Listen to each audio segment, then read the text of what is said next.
అసలు total plan 3 ముక్కల్లో చెప్తా. దేవదూతల్లాగా మనల్ని ఉంచటంగా, దేవదూతలకు తీర్పు తీర్చే స్థాయిలో మనల్ని ఉంచటం ఆయన ఉద్దేశం.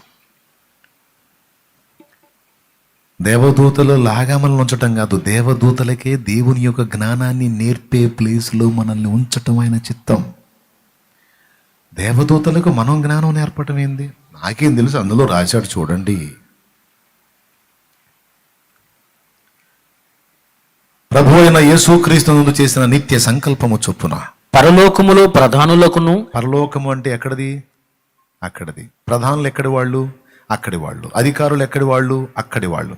సంఘం ఎక్కడిది? ఇక్కడిది. పరలోకములో ప్రధానులకును అధికారులకును సంఘము ద్వారా తన యొక్క నానావిధ జ్ఞానము ఇప్పుడు తెలియబడవలని ఉద్దేశించి. ఏమండి, ఈ వచనం ఎట్లా రాస్తే బాగుంటుందేమో.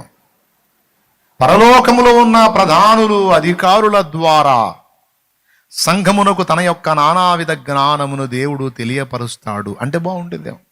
ఎందుకంటే దేవుని దగ్గర ఉంటుంది, వాళ్ళు దేవునికి ఎడంగా ఉంటుంది మనం, కాబట్టి దేవుని జ్ఞానం వాళ్ళు మనకు చెప్తారంటే సమంజసం.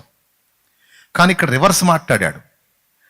అక్కడున్న ప్రధానులకు అధికారులకు ఇక్కడున్న సంఘము ద్వారా తన నానావిధ జ్ఞానం, అది దేవుని ప్రణాళిక.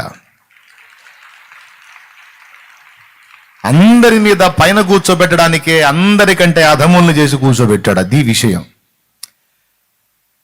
ఈరోజు అందరికంటే వ్యధవనైపోయాను, దిగజారిపోయాను, అట్టడుగును కూర్చున్నాను, నా బతుకేందంటే ఓ రేపిచ్చిన ఆయన రేపు అందరి పైన కూర్చోబెడతాడయ్యా నిన్ను. అందరి పైన కూర్చోబెడతాడు. నమ్మితే స్తోత్రం చెప్పుకోలే, అయితే ఏమోలే అనుకో, ఊరేగు, నాకు తెలియదు. నేను చెప్పింది మాత్రం నిజం.